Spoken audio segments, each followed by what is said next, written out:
You know, Alex, I was cleaning out the back of the shop yesterday, and I found the original sketches for my first ever outbuilding. It was supposed to be a serene garden retreat. Oh boy, is that the one that currently looks like a leaning tower of cedar and regret at your old place? It's a bold architectural statement, thank you. But yes, it's a disaster. I built it before I understood that physics and gravity don't take holidays just because you're using really nice wood. Ask me how I know that a roof without a proper pitch becomes a swimming pool by November. Well, hopefully today we can keep our listeners from building backyard swimming pools. Today we're doing a deep dive into shed and outbuilding construction. Because, let's be honest, every maker reaches a point where the garage is full, the basement is a hazard, and you just need more space to disappear into. Exactly. Whether it's a 12 by 20 studio or a simple 8 by 8 tool shed, building a structure from scratch is the ultimate maker rite of passage. But here's the thing, nobody tells you. The actual building part is only about half the job. Wait, hold on. Before we get to the fun stuff, the power tools and the framing, we have to talk about the B word, bureaucracy. It's the least sexy part of the craft, but it's the most important. You can build the most beautiful timber frame masterpiece in the world, and if the city inspector doesn't like where it sits, they'll make you tear it down. Ask me how I know about setback requirements. Let me guess. You were 18 inches over the line. Try 3 feet. It was a very expensive weekend of moving a building on greased PVC pipes. Pro tip, check your local regulations first. Most places, like what we see from the folks over at Instructables, allow for an accessory structure up to 120 square feet, usually an 8 by 10 or 10 by 12, without a massive permit process. But height matters too. If you go over 8 feet, you might be entering permit land. And call the utility companies. It's a free service. They'll come out and mark your lines. Because nothing ruins a Saturday morning quite like hitting a main power line with a post-hole digger. It's a very illuminating experience. Okay, let's say the legalities are sorted. We have a patch of dirt. What's the biggest mistake you see people make right at the start? The foundation. People want to just throw some bricks on the grass and start framing. Here's the thing, your shed is only as good as the ground it's sitting on. If your base isn't level and stable, your doors will never close properly, and your roof will eventually pull apart. I've seen some people use those deck blocks, and others dig 4-foot deep concrete piers. What's the middle ground for a DIYer who doesn't want to hire a cement truck? It depends on your soil, but for a standard 8 by 8 or 10 by 12, a floating foundation of solid concrete blocks on a bed of compacted gravel is usually the way to go. If you've got a slope, like Seamster over on Instructables had, you'll need to use pressure-treated 4 by 6 posts to level it out. But those posts eventually rot, right?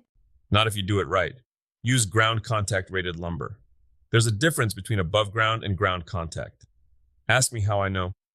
I once replaced a whole floor frame because I bought the cheap stuff.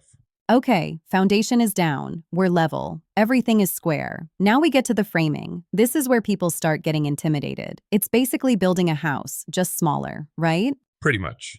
But the secret to a successful solo build is the 8-foot rule.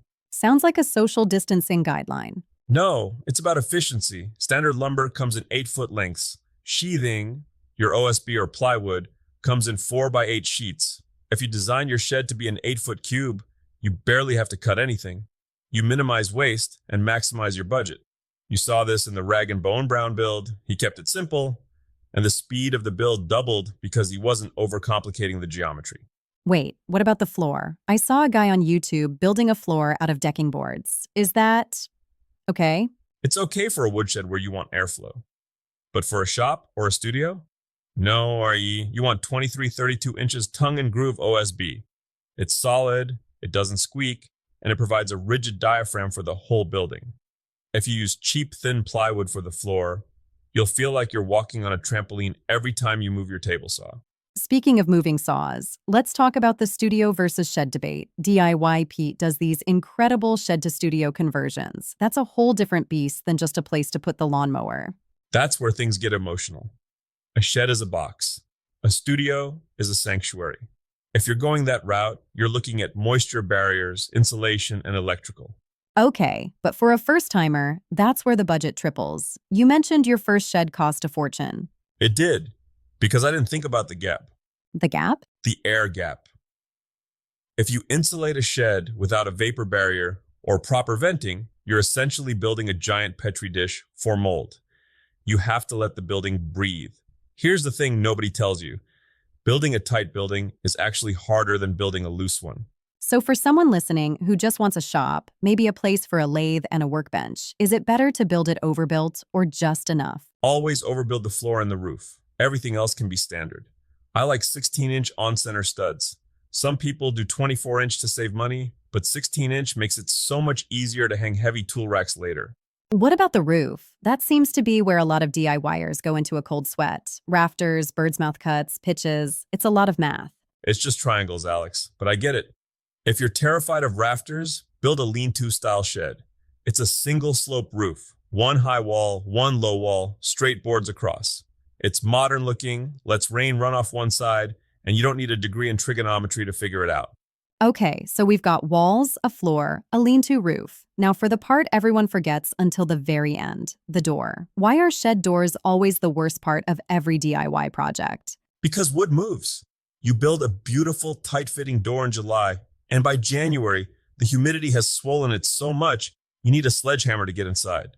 Is that why your garden shed currently has a tarp instead of a door? That is a temporary, breathable portal. But seriously, if you're building your own doors, build them as a Z-frame and give yourself a 1/4 inch gap all the way around. It feels wrong when you're making it. You want it flush, but believe me, that gap is your best friend when the seasons change. What about the one-year update? We saw a video mentioned in the research about problems with my handmade shed. What usually fails after the first year? Usually it's the paint or the foundation settling. If you don't paint the bottom edges of your T111 siding, it'll wick it up water like a giant straw. In 2 years, the bottom of your shed will look like soggy cardboard. You know, we talk a lot about pro tips and common mistakes, but there's a feeling you get when you stand inside a structure you built with your own hands. The I hope this doesn't fall on me feeling. Maybe for the first 10 minutes, but after that, it's the realization that you've created a footprint on the earth. There's a specific smell to a newly built shed, fresh pine, sawdust, and the lack of a mortgage. It's the ultimate maker project because it's not just an object. It's a place where other objects get born. Exactly. My biggest piece of advice, don't wait until you're a master to build one. Build it now. Build it a little bit wrong. Use the 8-foot rule to save your wallet. Make sure it's level so your marbles don't roll to one corner, And check the property lines. especially the property lines. If you're looking for the specific plans we talked about, from the 8x8 cube to the modern lean-to, check our show notes. We've linked to Rag & Bone Brown's speed build and the Instructables guide that walks you through every single nail. And remember, if you finish your shed and the door sticks or the roof has a tiny drip, welcome to the club. That's just the building's way of telling you it has character. Or that you should have listened to Tiger's Ask Me How I Know stories. Hey, I've got enough character for this entire neighborhood. This has been the Tiger Den podcast. Go build something big this weekend. Just make sure it's level. Seriously, get a good level.